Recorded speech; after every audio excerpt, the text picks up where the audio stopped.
Oh, Hi, good. Thank you for joining us, Mr. Galloway. Mr. Lunsford is on the phone. He's a university archivist. He doesn't like Mr. Lunsford. He likes Brandon. yeah. Can't be doing that. Can't be doing that. Mr. Galloway, how are you? I hope you're well. I'm doing fine, sir. And yourself?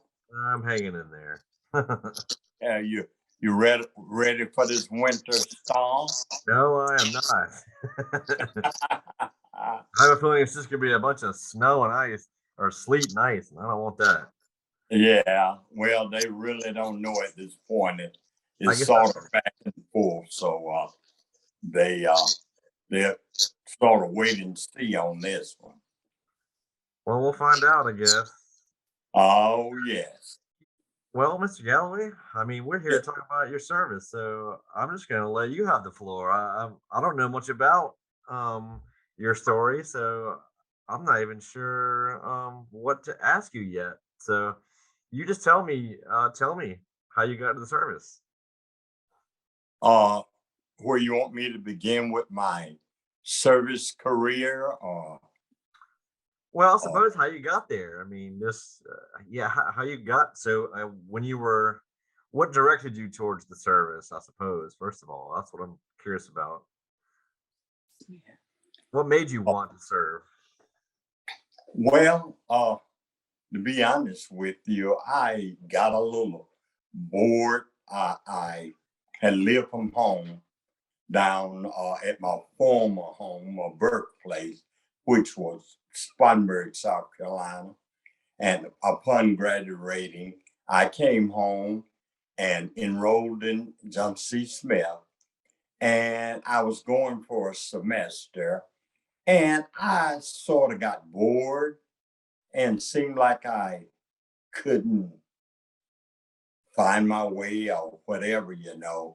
So I had taken the Air Force entry exam back in high school. So at that point, I said, well, I'll enter the service, the U.S.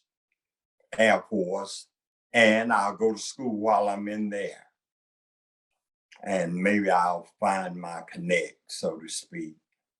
And so I started the process and I finished the first semester. They put me on a delayed entry program in which uh, I was on there for about 3 months or so. I didn't actually leave for service until April 14th of 67. Now, to back up a bit, I entered Smith doing the fall session, which started, I'll say about then, in August or 1st of September. It's been a while. Yeah. So at that point, I entered the service in April of 1967.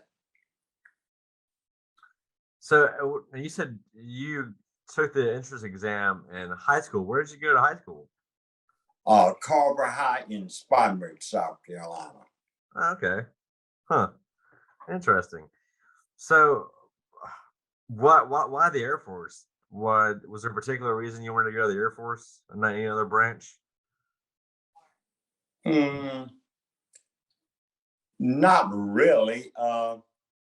Well, they, like I said, they were administering the Air Force exam that particular day,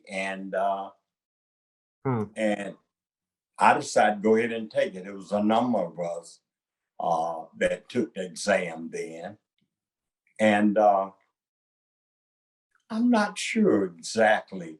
But for one, I didn't want to go to the Army. It was during the Vietnam crisis. And Mm. I figure we're really to take that back now as things begin to come back to me. I wanted to go into data processing, Hmm. or something for the Air Force. I figured they had a little more technical areas in which one could, advance in, electronics, mechanics, uh, just a host of different things. I figured going in that branch of service would afford me a better opportunity if I wanted to pursue it. That makes sense. So is that what you ended up doing in the Air Force? Well, no, to be honest with you, I went in the Air Force. They told me I could go into this area, data processing, etc. and all. But once I got in there, they said they had a critical career field in my area. Like I think, excuse me, I'm not okay.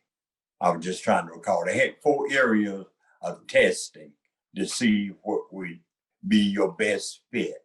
One was mechanical, one was electronics, one was administrative and general. I scored high in the general area, which uh, the police career field, AP Air Police um, career field uh, was was there, and they say that was a critical career field, so they put me in this area. And I said, "Wow, my recruiter promised me this, but they put you in another category, you know." So I end up being a policeman in the Air Force. Huh. I'm not sure I know much about that even. Air Police.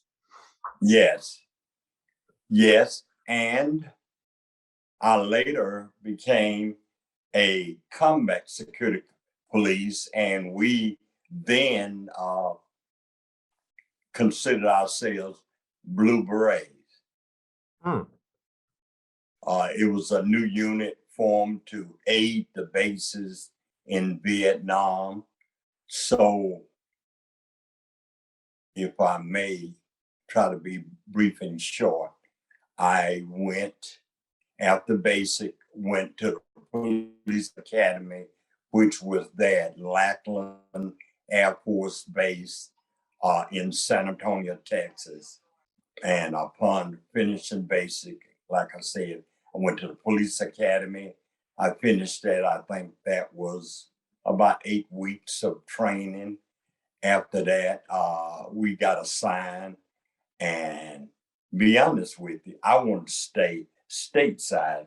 I didn't want to go overseas then. I want to stay stateside and get me assignment near home and to get me automobile.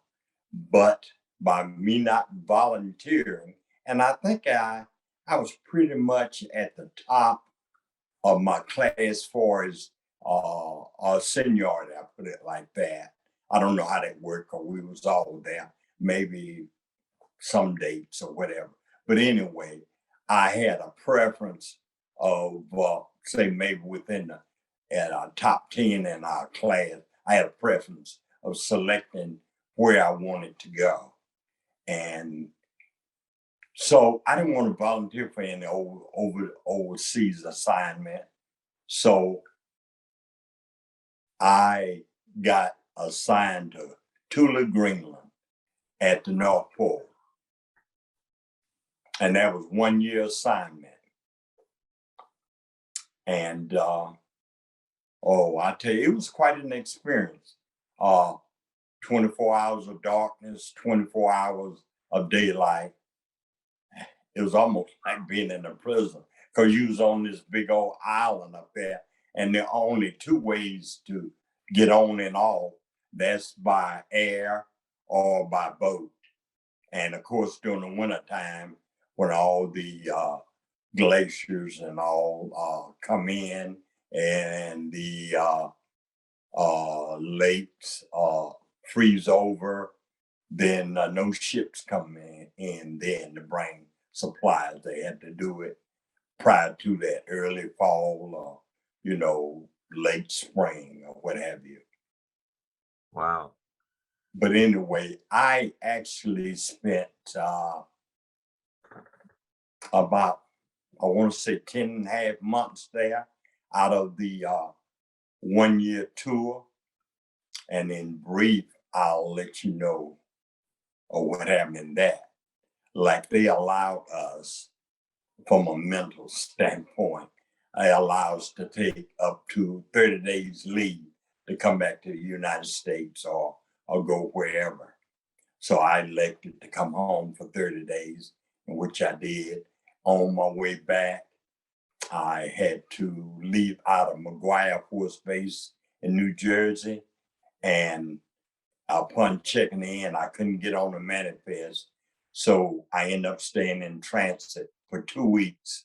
And then I finally got on the manifest and went back to Thule, Greenland, which was horrible. I guess in one sense to say it would have been better not to come home and just stayed up there for the whole tour than to come back to civilization and then go back to that place. Only had a short time because I waited until about 8 months before I took leave. So I had something like maybe about 90 days when I came back to the base. And it was the longest 90 days of my life. I was counting down, but it was quite an experience. It was quite an experience. So what happened after your tour in Greenland? Then where did you find yourself after that? Well, I got an assignment, which I thought they would give me a good assignment. But believe it or not, I was put in the, how should I say that? I'm trying to find the descriptive word on that. But anyway, I'll just put it like this. I was taken out of the freezer and put in the refrigerator. In other words, they assigned me to a base in Minot, North Dakota. It was a missile base, and it was very cold up there, not too far from Canada. So you would wonder, after having a tour like that in Greenland for a year, shouldn't we give them a good See, assignment? somewhere warm. Jeez. Yeah, absolutely. But then, I got sent there. So they were going to assign me to one of the missile sites and all. So I had to get top priority clearance. And so during my stay up there, this order came down that they were forming this organization, Combat Security Police. It was going to be based out of England Air Force Base in Alexandria, Louisiana. So, buddy, I volunteered for that. And a lot of guys that I met there, they volunteered for it, and because they wanted to get out of Minot, North Dakota. I bet. So we volunteered for it, and then we waited until our orders came down, and they allowed us to go home for about 10 days and report down to England Air Force Base by a certain date. So I did that and became combat security policeman trainee then. And we went through jungle training there at Fort Polk, which was adjacent to England Air Force Base. And then later, they flew us up to Fort Campbell, Kentucky, to do some jungle training and war games and all up there prior to going to Vietnam. So you did end up going to Vietnam. Did you see combat there? Somewhat. And I put it like that because when we went to Vietnam, we were responsible for maintaining surveillance over the perimeter of the base. That was our primary duty from sundown to sunup. And then they had a regular security police detail to sort of, come on in the morning at daybreak and sort of maintain uh, surveillance during the day, but not too much activity. It more or less happened at night. But one night, I had about 2 weeks to go. We started getting martyred, and me and this white gentleman from New York, we were both manning a lookout post with a starlight scope, and so we started getting martyred in our position. And at that point, I just called on the Lord and I said, Lord, build a fence around it. Don't let us get killed. Because in my mind then, I was seeing one of those mortar rounds hitting our tower and just shattering it. But you know what? All those mortar rounds had hit all around our tower, and we didn't get a scratch and all. But I'm thinking at that point, but it was something like maybe 1,000 feet behind us was an apron, the A-1E fighter planes that we used in combat over there in Vietnam. And but I temporarily kind of lost my hearing because of the impact of those mortar rounds. And then the response team came out to assist us, but we weren't allowed to fire. You had to go through an act of Congress, so to speak, in order to return fire. You had to call a response team and they would come out and investigate or what have you. But to be honest with you, if we were getting overrun at our position, then we probably would have been taken out by the time we called and try to get some help out there to assist us. And they firing at us, but we couldn't fire back unless we got okay from upper command. Wow. So that was it. That was the experience, and that's been my testimony that I've told in church and Sunday school class, and in a lot of instances I've shared that with some people how God had brought me through that particular situation. Wow. Sounds like you got pretty lucky um, in combat that you didn't have Yeah, too much. That's great. Because yeah. I suffer from PTSD. From the service and all, from being over there and experiencing some things. I think maybe at another time when we were allowed to be off for a day, sort of rotated. Maybe they let 8 guys off a night, but if they receive an intelligent report that it was a lot of activity in the area, then nobody got off. It might be a couple of weeks or so, and activity drop off. Then they'll start where they left off, letting people. I think I may have had about 2 days off, but you know what? I didn't mind that because the night that I was off, we started getting rockets in there. They called Fan Ring Air Force Base, Air Base, uh, in Vietnam, Rocket City, because the Viet Cong and all would shoot a lot of rockets in there at our base and all. I think a captain and a lieutenant got killed when those rockets hit their barracks, and I was trying to sleep, and now the base alarm went off. Then I started hearing loud booms, jumped up, and we got a bunker right next to our barracks. So we had to run out there, and I didn't have time to grab any shoes and all. So I ran out there barefooted, in my pajamas in the bunker until we got all clear. Uh, so I didn't mind being on duty instead of being off, and we come under attack. And you don't know whether one of them rockets hit your barracks or just what. So to wow. be a post at night, was better for me.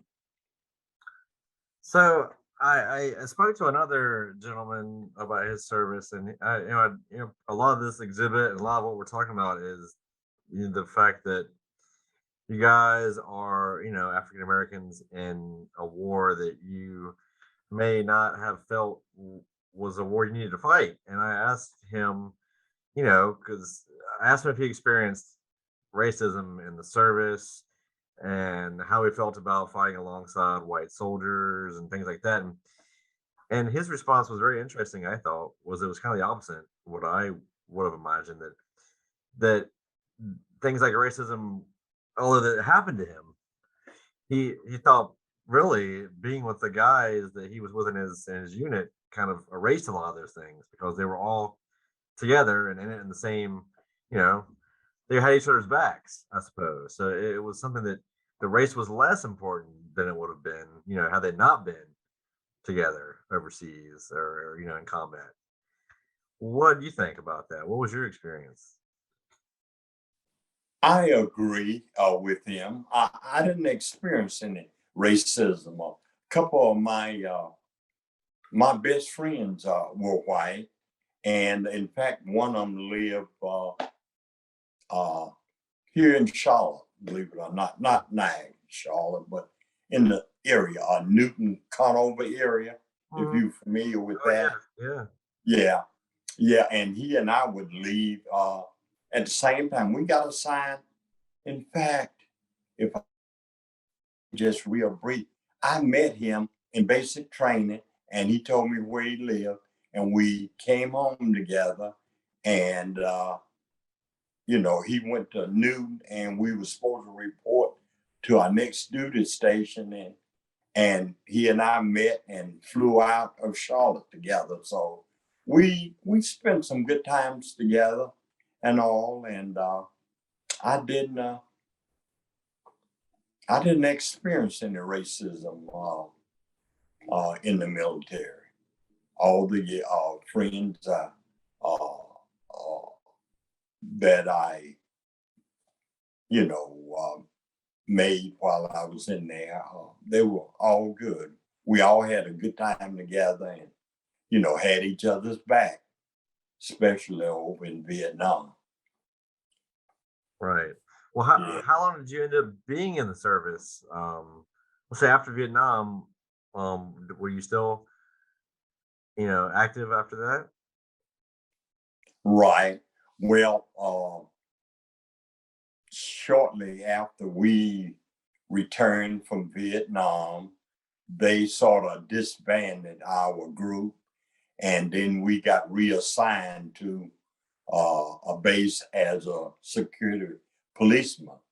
So I got an assignment to go to Travis Air Force Base in California, which I did the remainder of my time there. I guess I went there in August of 1970, and I got an early out because I wanted to go back to school since I didn't get opportunity to get enrolled in. They had a extension program in the military where GIs, if they elected, they could go to college. I think it was they had some program set up with the University of Maryland, but I was never able to do that, being a policeman, because I rotated uh, duty. 3 days on days, 3 days on evening, and 3 days on nights, and was off for 3 days. So we was in that rotation. But anyway, I had made my mind up that I was going back to school, uh, and I found out that they would give an early out if you got your paperwork together and was enrolled or accepted at a institution. So I, contacted Smith and got everything lined up, and I was accepted, and I got the paperwork back. I gave it to my commander. He granted me an early out, and I was able to get up to 3 months early out. So instead of getting out in the 1st of April, they allowed me to get out the middle of December of 1970. And of course, I was granted that, as I indicated, and I got out and headed back to the East Coast and all. But I had talked with several guys. They were talking about going to school. They were going to get out and do some just back to civilian life. But from my standpoint, time awaits no one.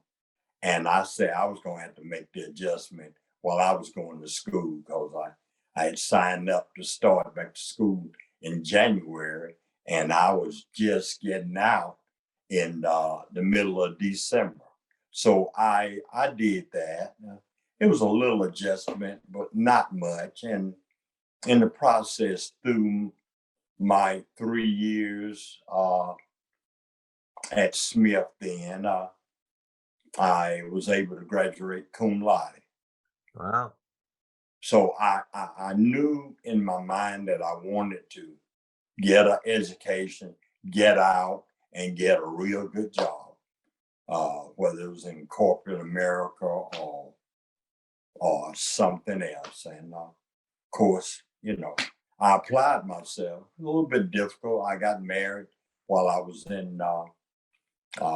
in school, and so therefore I had to kind of get a little part-time job, and I wanted to play football again, and I tried that, and it was too rough. Try to play football, work a little part-time job. That was too much on my table. So gave up the football and worked a part-time job at UPS and went to school. And in brief, I couldn't get signed up for a psychology class that I wanted, say for an afternoon psychology class. And the only thing they had available was 8 o'clock class in the morning. And I'm working at UPS, getting off at 4 o'clock in the morning, going home, getting a few hours sleep, getting up, driving to school for an 8 o'clock psychology class. And you couldn't imagine how many toothpicks I broke from putting them under my eyelids to try to stay awake for that class. Well, so I guess at the end of the day, when all's said and done, what do you think? What lessons do you think that being in the Air Force or being in the service taught you? How do you think your life would? How do you think your life would have been different? I guess if you hadn't done that, gone if you hadn't gone and served. Well, that's an interesting question. Now, uh, at that point in leaving high school, I didn't really know what I wanted to do in life. But then, as I said, I started to school, and I kind of wanted to go in accounting. And my first semester at Smith, and then I didn't really want to. It's kind of you know here and there, but I really didn't know on that. And like I said at the outset of our conversation, I was kind of bored. Been living away with a friend in Spartanburg, and then graduating, and then coming living at home in Charlotte and going to school. So I guess I just wanted to venture out uh, in another era. And I think I learned a lot in the Air Force uh, about, responsibility and neatness and all, because we had to make those tight bunk beds, and you had to be able to flip a quarter and then had to bounce a couple of times. Else you had to strip it down and do it again. So a lot of discipline, and then, meeting a lot of people, like you said, though it was a lot of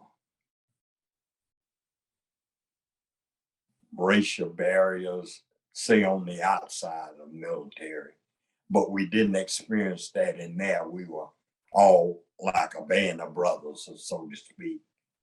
So, I think that taught me a lot of lessons about life, and there again, I say I was determined once I got out of the military to go back to school and uh, and get a good education. It was so meaningful then in that I put a lot of time in it and made the grades and all, because I wanted to make something out of my life. Hmm.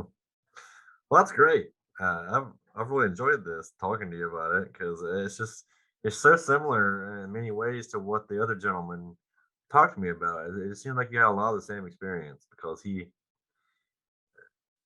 also when I asked him why, it's funny because he was much younger than you. I mean, he was talking about experiences that he had, a Desert Storm. Oh yeah, So, but but you both had a lot of the same, kind of experiences. And he also said he kind of joined because he was bored and kind of needed a challenge, I suppose, yeah. and needed something different in his life. So your motivations were kind of similar, and it's very interesting. But the last question I'll ask you is the last one I asked him too. Is I mean, and it's very different when you were going into your era and his era, I'm sure. But what I asked him, what I'll ask you now is that if one of the young guys that I say was a freshman at Smith right now was considering going to the service, what would you I don't know, what advice would you give him, I guess, or what do you think you would advise what you would tell him? Will it be something you think that he should do, he or she should do, or would you say, it's more important to get a education, like you shouldn't do that? What do you think? Would you advise someone now to go into the military at 18? Well, yes, I think that's a good experience, as I first stated. Uh, they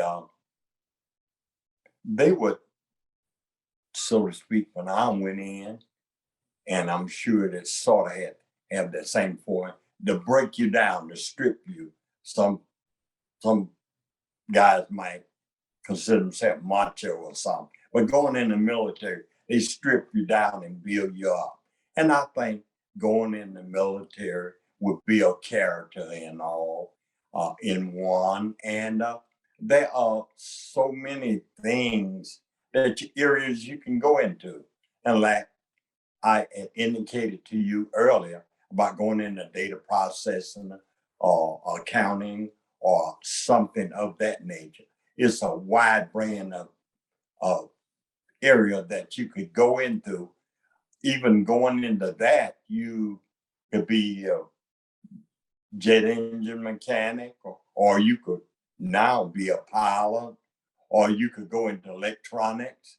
Whereas if you spent 4 years in there, stayed in for 8 years, you could come out and get a good job in electronics.